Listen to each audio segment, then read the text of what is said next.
అందరికీ నమస్కారం అండి. స్వాగతం సుస్వాగతం మన ఛానల్కి. ఈరోజు వీడియోలో దసరా దేవి నవరాత్రుల్లో 10వ రోజు అమ్మవారిని ఏ విధంగా అలంకరించాలి, ఏ రంగు చీరను ఆమెకి ధరింపచేయాలి, ఏ నైవేద్యం సమర్పించాలి, ఏ పువ్వులతో అర్చించాలి, ఏ మంత్రాలని ఏ స్తోత్రాలని పఠించాలి, అమ్మవారికి పూజ ఏ సమయంలో చేయాలి, అలాగే ఈ రోజున అమ్మవారిని పూజించడం వల్ల కలిగేటువంటి ఫలితం ఏమిటి, ఏమి దానం చేయాలి, ఏమి నిషిద్ధం చేయాలి, అలాగే అమ్మవారి యొక్క మహత్యం గురించి తెలియజేసేటువంటి కథ గురించి కూడా ఇప్పుడు ఈ వీడియోలో తెలుసుకుందాము. 2025 సంవత్సరంలో దేవి శరన్నవరాత్రులు 10వ రోజు ఆశ్వీజ శుద్ధ నవమి అక్టోబర్ 1 బుధవారం రోజున విజయవాడలో కొలువు తీరి ఉన్నటువంటి అమ్మవారు భక్తులకు ఈ రోజున శ్రీ మహిషాసుర మర్దిని దేవిగా దర్శనమిస్తారు. 2025 సంవత్సరంలో దేవి శరన్నవరాత్రులు 10వ రోజు పూజ చేసుకోవాల్సిన తేదీ అక్టోబర్ 1 బుధవారం రోజున. ఈ రోజు తిథి ఆశ్వీజ శుద్ధ నవమి. నవమి తిథి ప్రారంభం సెప్టెంబర్ 30 మంగళవారం రోజున సాయంత్రం 6:06 నుంచి ప్రారంభమయ్యి అక్టోబర్ 1 బుధవారం రోజున రాత్రి 7:01 వరకు ఉంటుంది. ఈ రోజు నక్షత్రము పూర్వాషాఢ ఉదయం 8:06 వరకు ఉండి తదుపరి ఉత్తరాషాఢ నక్షత్రము అక్టోబర్ 2 రాత్రి 9:13 వరకు ఉంటుంది. ఈ రోజున అమ్మవారికి పూజ చేసుకోవటం కోసము పూజా శుభ సమయాలు చూసుకున్నట్లయితే తెల్లవారుజామున 4:20 నుంచి ఉదయం 7:25 లోపు.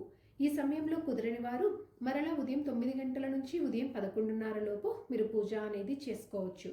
సాయంత్రం పూజ శుభ సమయం చూసుకున్నట్లయితే సాయంత్రం 4:10 నుంచి రాత్రి 7:20 లోపు.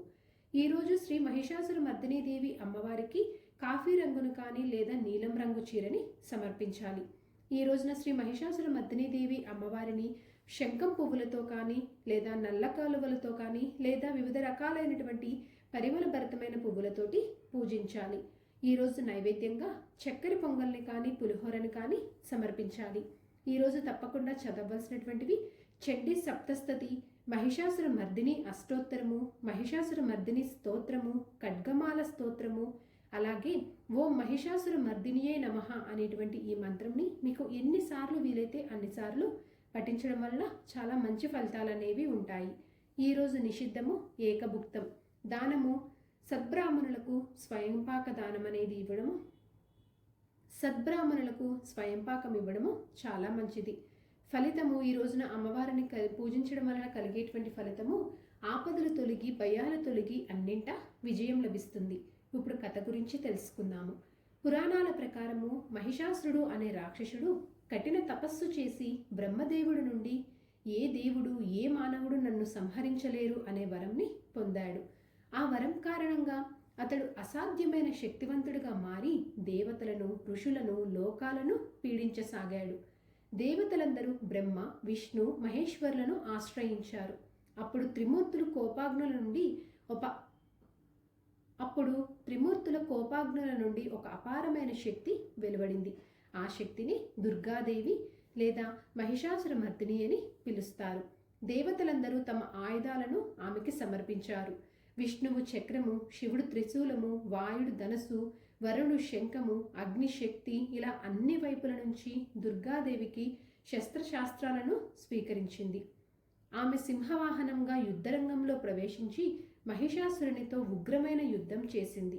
రాక్షసుడు ఎద్దు, సింహము, ఏనుగు, చివరికి అసలైన మహిషాసుర రూపం ధరించి ఆమెతో పోరాడాడు. చివరికి దేవి తన త్రిశూలంతో మహిషాసుని ఛేదించి సంహరించింది. అప్పటి నుంచి ఆమెను మహిషాసుర మర్దిని అని పిలుస్తారు.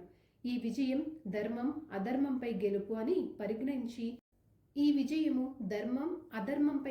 అని పరిగణించి నవరాత్రుల్లో ఈ కథను స్మరించుకుంటారు. మహిషాసుర మర్దిని రూపము దుష్టశక్తులను నాశనం చేసే శక్తి, భక్తులకు రక్షణ కవచము.